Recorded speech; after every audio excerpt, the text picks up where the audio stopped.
Baby ෂෙරිමි එකෙන් දාලා තිබ්බා මාස දෙකකට විතර කලින් සෙනෙහසේ පොරොන්දුව දාන්න කියලා. බබා හම්බුනාම බබා හම්බෙන දවසේ අම්මගේ පළවෙනි පොරොන්දුව දාන්න තිබ්බා. ඉතින් මාත් ඒකට ඇප්ලයි කරා. සෙනෙහසේ පොරොන්දුව තමයි දාන්න තිබ්බේ. ඒත් එක්කම දාන්න තිබ්බා අම්මගේ බබාගේ ක්ලියර් ෆොටෝස් දෙකක්. ඉතින් මං ඒ ෆොටෝස් දෙකයි සෙනෙහසේ පොරොන්දුවයි දාලා ඇප්ලයි කරා. මෙන්න මේ විදිහට තමයි ඇප්ලයි කරේ.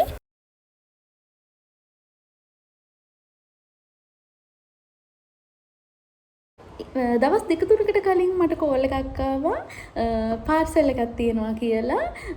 ඉතින් ගෙදෙට්ටම ඩිලිවර් කරා. මෙන්න මේ gift එක. thank you baby ෂෙරමි. ඉතින් මම දැන් මේ gift එක open කරන්න තමයි යන්නේ. අපි බලමු මොනවද තියෙන්නේ කියලා. මේකේ ගහලා තියෙනවා baby gift කියලා.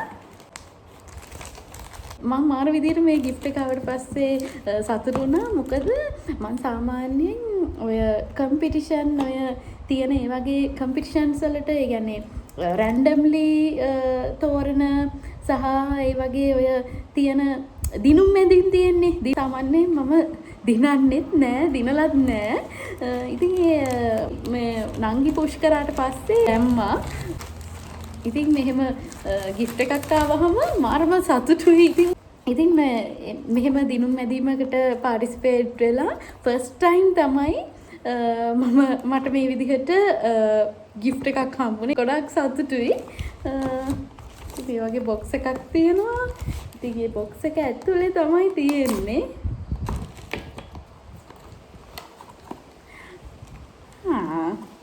ඉතින් බේබි ක්‍රීම් එකක් තියෙනවා බබාට බේබි ෂෙරිමිගේ. මෙන්න මේ විදිහට මේ සබන් කැටයක් තියෙනවා. හැබැයි සර්ප්‍රයිස් වෙන දේ තමයි බලන්නකෝ මගේ බබාගේ ඇඩ් කරපු ෆොටෝ එකයි. ඊට පස්සේ මම දැම්මනේ සෙනෙහසේ පොරොන්දු විදිහට පොරොන්දුවක්. එන්නේ පොරොන්දුවත් මේකේ ප්‍රින්ට් කරලා තියෙනවා. මෙන්න මේ විදිහට දාලා තියෙනවා. මෙන්න මේ.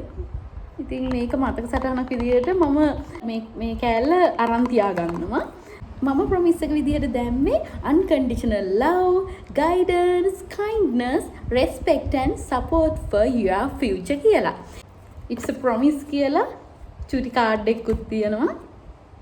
මේ gift එක මට නම් ගොඩක් වටිනවා. Thank you very much baby ෂෙරමි. අම්මලා විදිහට අපිව මේ විදිහට සතුටු කරාට.